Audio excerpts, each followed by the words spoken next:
Allora, vogliamo risolvere questo esercizio, il cui risultato è AB quadro. Quindi andiamo a concentrarci sul primo pezzo. Nel primo pezzo notiamo che c'è la presenza di un segno meno e poi abbiamo un oggetto che è uguale. E quindi noi dobbiamo fare praticamente 1 meno un mezzo di quell'oggetto. Quindi che cosa succede se da un oggetto tolgo la sua metà? Che rimane appunto la sua metà stessa. Quindi 1 meno un mezzo fa un mezzo. Poi quell'oggetto rimane così come sta. Rimane sempre la parentesi in cui elevo al cubo tutto. Successivamente ho diviso a al quadrato b. A questo punto le parentesi le posso omettere, non mi servono. Quello che andrò a fare al passaggio successivo è quello di andare a distribuire questo 3 in testa a tutto quello che c'è dentro. Quindi farò un mezzo al cubo, ma un mezzo al cubo fa un ottavo, perché trasferire il 3 sull'1 equivale a non fare niente, mentre trasferirlo sul 2 equivale a farlo diventare 8, perché faccio 2 per 2 per 2. Poi semplicemente metto il 3 in testa alla A, in testa alla B e al passaggio dopo si tratterà di fare diviso A al quadrato B. Poi ancora, siccome adesso devo fare la divisione, per le proprietà delle potenze so che devo fare 3 meno 2 per quanto riguarda la A e quindi rimane solo A. Per quanto riguarda la B devo fare 3 meno 1 perché anche quando non c'è niente in testa alle mie lettere è come se ci fosse 1. Quindi faccio 3 meno 1 e mi dà 2, quindi B alla seconda. I numeri rimangono così come stanno dal momento che dall'altra parte non ho niente. Quindi mi rimane un ottavo AB quadro. Così facendo abbiamo risolto tutto il primo blocco. Si creano blocchi in base a dove ci sono i più, quindi questa prima fase è completata. Adesso devo concentrarmi sul secondo blocco, dove ho questo 0,25.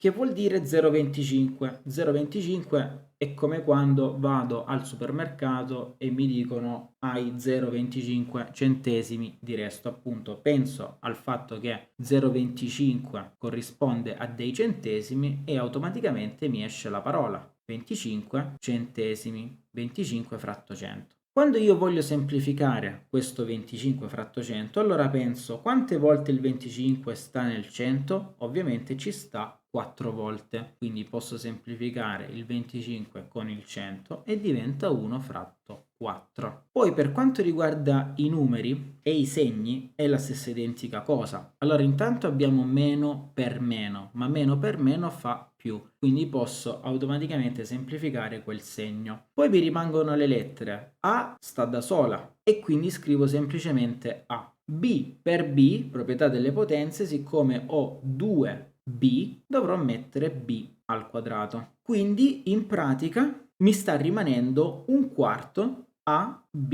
al quadrato per quanto riguarda il secondo blocco.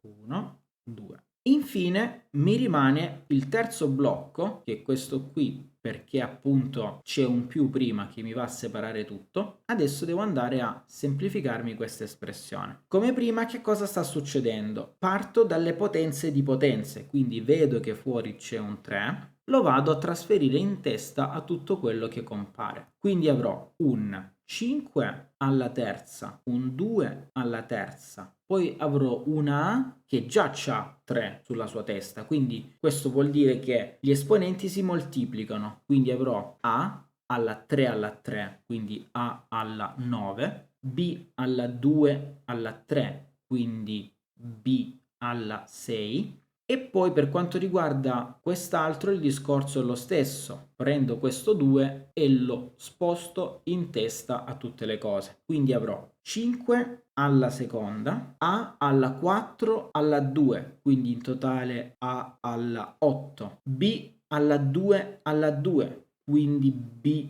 alla 4. Sono arrivato a questo punto adesso in cui devo fare un diviso, quindi quando ho il diviso devo sottrarre gli esponenti. Se io ho 5 alla terza diviso 5 alla seconda, 3 meno 2 fa 1, quindi mi rimane 5 alla 1. o più semplicemente 5. Il numeretto 2 alla 3 rimane così come sta. Poi ho a alla 9 diviso a alla 8, quindi mi rimane semplicemente una a, b alla 6, b alla 4, quindi mi rimane semplicemente b alla 2. Ecco che quindi ho finito il mio terzo blocco. Da notare che c'è sempre un più, quindi io tutti questi risultati parziali che ho ottenuto devo andare a sommarli. Cosa noto? Noto che effettivamente tutti finiscono con ab quadro, ab quadro, ab quadro, quindi li posso sommare e in più posso mettere in evidenza il fatto che sicuramente avrò ab